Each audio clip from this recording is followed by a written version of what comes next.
ఇప్పుడు ఓకే, నేను అడుగుతున్న వర్మ గారు మిమ్మల్ని 11 స్థానాలు మనకు ఎందుకు వచ్చినాయి చెప్పండి. 151 సీట్లు గెలిచిన మీ పార్టీ 11 స్థానాలకు ఎందుకు కుదేలైంది? ఈ రోజున జగన్మోహన్ రెడ్డి గారు బెంగళూరులో యలహంక ప్యాలెస్ లో ఉండటానికి కారణం ఏంటి? మీకు ఇంకో మాట కూడా చెప్తున్నా, ఇంకో మాట. ఈ రోజున ఆంధ్రప్రదేశ్ ముఖ్యమంత్రి చంద్రబాబు నాయుడు గారు అమరావతిలో సొంత ఇల్లు కట్టుకున్నాడు. ఇక నుంచి అమరావతి యొక్క చంద్రబాబు నాయుడు డోర్ నెంబరు వెలగపొడి. మీరే అన్నారు ఆయన సొంత ఇల్లు లేదు అద్దెంట్లో ఉన్నాడని. బ్రహ్మాండంగా రంగరంగ వైభవంగా ఇల్లు కట్టుకున్నాడు. ఇప్పుడు ఏం మాట్లాడతారు మీరు? మీరేం మాట్లాడతారండి? సింపుల్ గా స్ట్రైట్ గా వర్మ గారు ఒక్క నిమిషం. సో ఏదైతే వైఎస్ఆర్ కాంగ్రెస్ పార్టీ కార్యకర్తల ఆస్తులు ధ్వంసం అవుతున్నాయి, మీకు 11 వచ్చాయి. వైఎస్ఆర్ కాంగ్రెస్ పార్టీ వ్యక్తులు చంపేస్తా ఉన్నారు, మీకు 11 వచ్చాయి.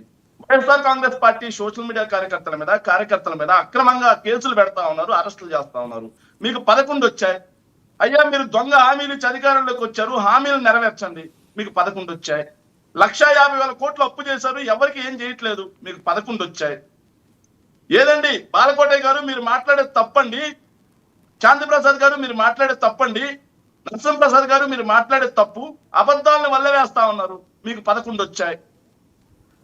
ఇది వాళ్ళ దగ్గర ఉన్నటువంటి సమాధానం. మీకు 11 వచ్చాయనేది వాళ్ళ దగ్గర ఉన్నటువంటి సమాధానం. మనం మాట్లాడే మాటలు ఏంటి, ఎదుటి వ్యక్తి ఏం మాట్లాడుతున్నాడు, దాన్ని మనం ఎలా వక్రీకరిస్తున్నాం? శాంతిప్రసాద్ గారు ఏపీలో అభివృద్ధి ఇబ్బందికరంగా ఉందా?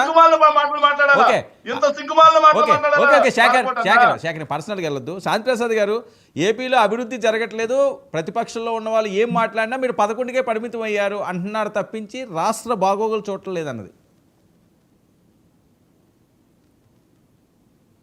ఆయన పే చేస్తున్నాం, రిసీవ్ చేసుకోవడానికి ఏం నొప్పి?